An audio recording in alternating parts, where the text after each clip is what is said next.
These are 3 things that I do to set myself up for a successful week.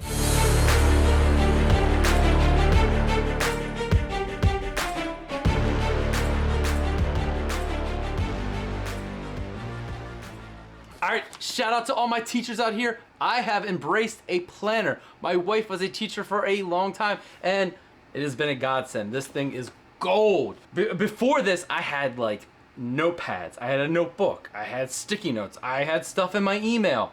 This, I have finally found something that works for me, that I can write all my notes, planning, everything in one place. I'm not sponsored by either one of these planners that I'm about to go over. I have used 2. One I like a lot more than the other, but both are very, very good. The one that I use on a regular basis is this Power Place. I'm gonna call it the Lion Planner, just because there's a lion on it. It is awesome. This has been my go-to, and I will continue using this. There is another one that I have used. I'm calling it the Panda Planner. The Panda Planner is a solid one. Some of my colleagues at work have used the Panda Planner, but I hate to say it, but a lot of them have transitioned to this Lion Planner that I currently use, but both are very, very good. I got a link in the description for both if you're interested in taking a look at them. Okay, next level down with this planner, I break it down into monthly, weekly, daily, and sometimes even hourly. I know that's crazy, but sometimes I like to reflect on the week. Monthly, I'm gonna go into greater detail in the next section.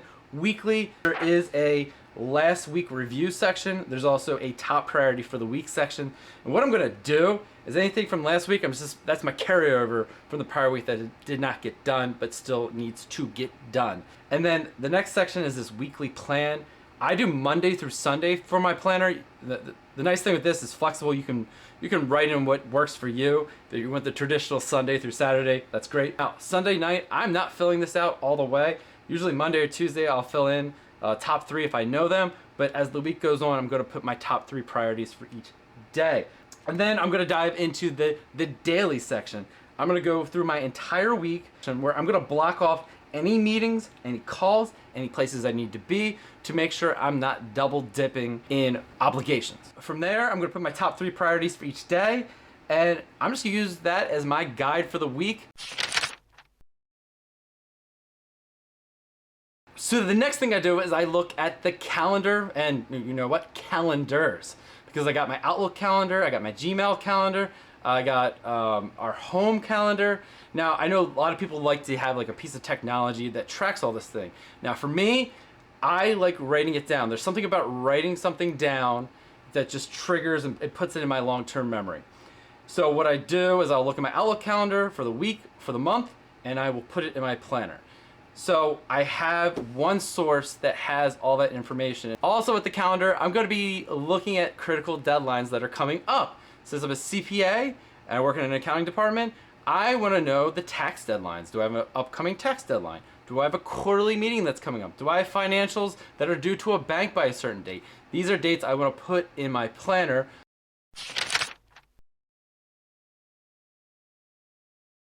And number 3, this is probably the most important one of all.